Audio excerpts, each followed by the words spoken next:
Oke, bagi PSR, kali ini kita akan review film Spider-Man No Way Home. Yes.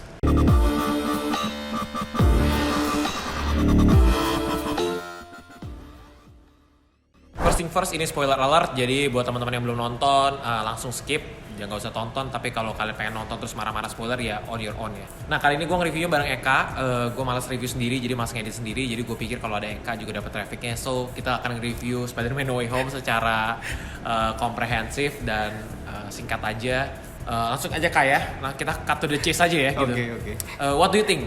Impression lu gimana, terus apa yang kira-kira lu pengen breakdown gitu? Kalau bicara tentang impression tentang film Spider-Man No Way Home ini, gue jujur aja suka banget sama film ini karena ya seperti yang sudah banyak orang bilang, ini full of fan service dan gue emang bener-bener ke service dengan film ini.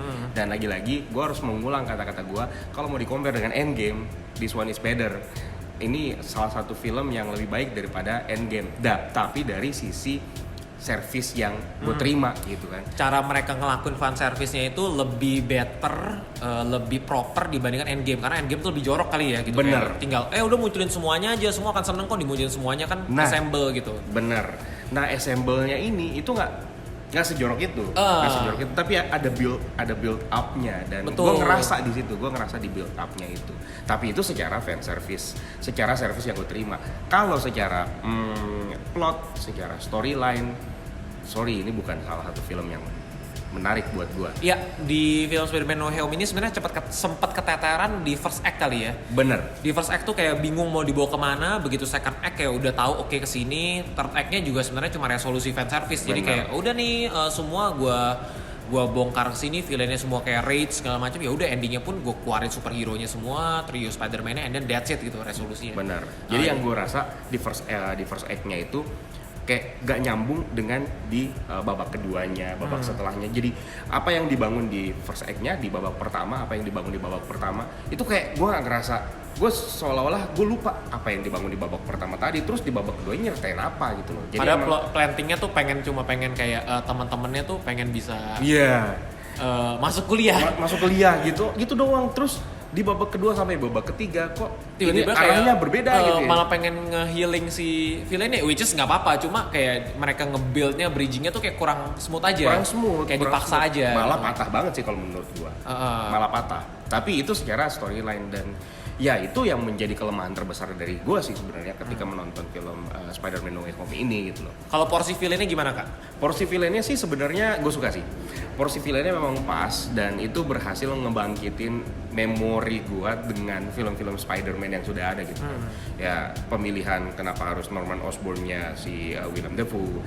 Terus yang paling gue suka sih sebenarnya adalah Dr. Octavia sih. Gue Willem Dafoe sih.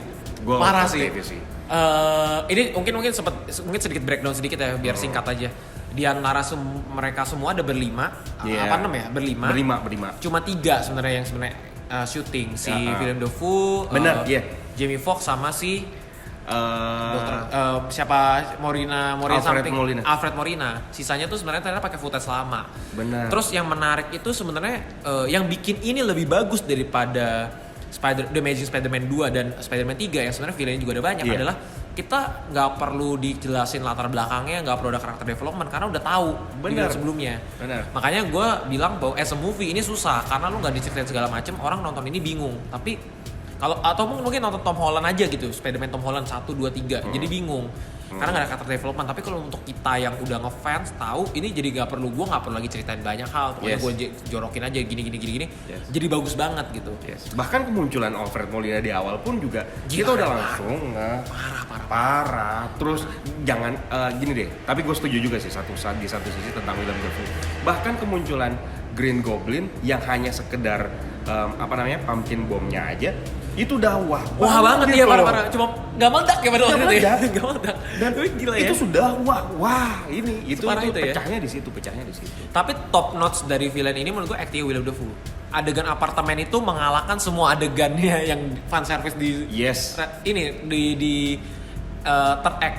Gila, gue merinding. Iya, parah ya. Bilang. Itu menurut gue ngalahin semuanya secara acting wise. Kita dapat benar-benar ditunjukin ini Green Goblin tuh kayak begini, sadis ini. Sampai kita mikir apa Willem Dafoe apa jadi Joker aja kali. Iya, itu gue sempat mikir tuh. Ini Willem Dafoe cocok banget jadi Joker. Karena emang dia sukses banget meranin meskipun cuman ada banyak sih Kak, ada banyak aktor yang berhasil memerankan karakter yang apa sih namanya?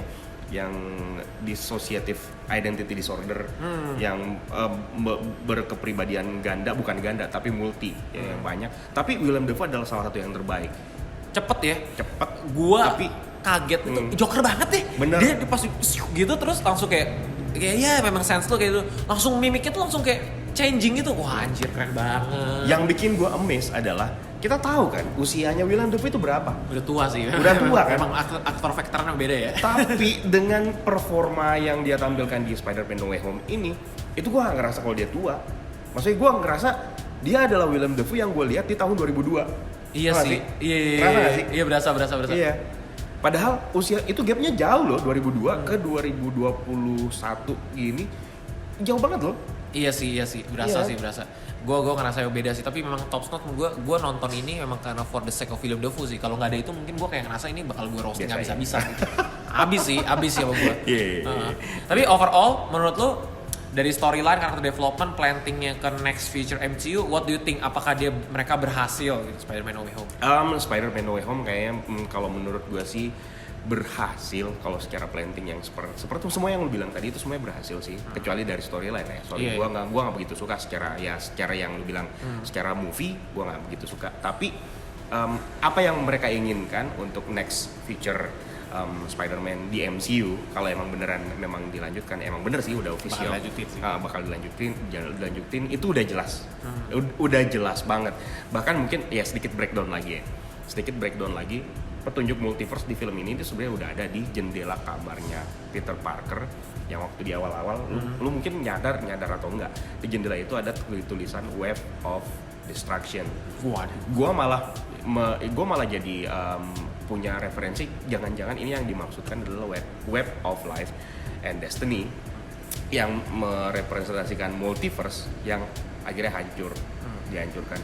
Spider-Man dengan multiverse adalah dua hal yang sebenarnya dalam komik di era sekarang itu satu hal yang tidak bisa dipisahkan. Gitu. Yes. Ya, dan ya gue sih berharap dengan beberapa planting kecil seperti misalnya ketika Electro nyebutin Black Spider-Man. Iya sih, itu planting kayak obvious, Miles Morales akan muncul. Cuma di mention aja for the sake kayak ini bakal muncul sebentar later nih gitu. Bahkan gue bilang udahlah the next Spider-Man deh. Iya sih. Iya benar begini. Anyway, untuk highlightnya semua sudah ditulis di artikel kumparannya Platform Rewatch. Jadi you guys can check that. Itu kita benar-benar breakdown secara semiotik dan semantics. Bukan, smart. Tapi mungkin terakhir nih lowlight. Gue dulu kali ya. Lowlightnya menurut gue untuk gue oke dengan interact-nya trio Spider-Man. Menurut gue enjoyable banget. Terus nggak dipaksain dan semuanya tuh sebenarnya kalau kita bayangin kayak kalau mereka bertiga muncul dalam satu scene pasti ngebahas apa ya, itu semua muncul. Andrew Garfield juga redeem the Spidey versionnya dia. Tobey Maguire juga menurut gue kayak redeem kayak gila diomongin juga dia mau nonton segala macem. Gue ngerasa semua lunas, nggak perlu ada lanjutannya dengan Tobey dan Andrew Garfield karena udah lunas di sini. Andrew Garfield juga benar-benar kekocakannya sebagai Spidey juga sukses gitu di antara mereka bertiga, dia yang paling lucu. Cuma lowlightnya adalah third act-nya itu, action sequence third act, gue kurang enjoyable. Gue malah lebih enjoyable adegan action sequence-nya Doctor Strange dengan Spider-Man atau Willem Dafoe di apartemen gitu. Tapi di resolusi terakhir tuh kayak apa sih gitu, kayak gini doang nih villainnya. Jadi lazy writing villains. Kalau gue istilah gue tuh lazy writing villains, semuanya tuh lazy writing banget. Kayak udahlah ngelawan nanti akan kalah. Terus kayak motivasi untuk marahnya cuma sesimpel ini, sederhana ini. Gitu. Kayak Sandman kayak kan lu mau pengen cepet-cepet balik, ya udah harusnya lu nolongin Spidey dong biar nih pada semua kagak pada di cure terus udah selesai damage gitu. Kenapa lu malah jadi berpihak di musuh? Terus kenapa Goblin muncul di akhir-akhir? Kalau muncul di tengah-tengah kalah semua itu Spider-Man gitu.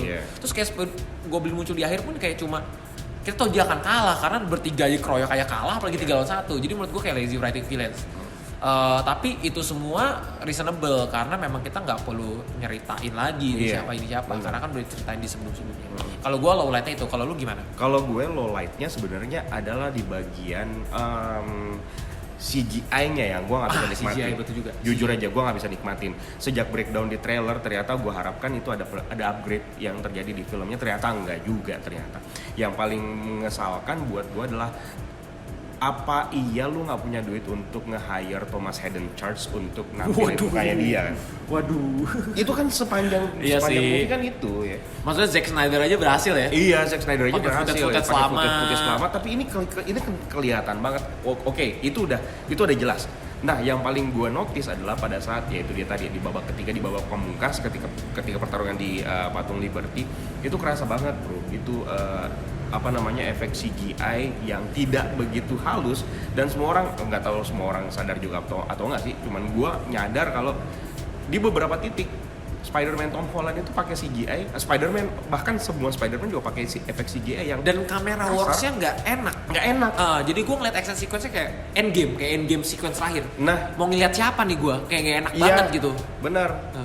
Jadi nggak difokusin ke siapa gitu. Jadi berantakan. Belum lagi penerapan sinematografinya yang biasa banget. Memang benar-benar cuman untuk memanjakan mata para penggemar Spider-Man yang ada 3 Spider-Man dan melawan semua villain-villain yang dulu ada. Gitu.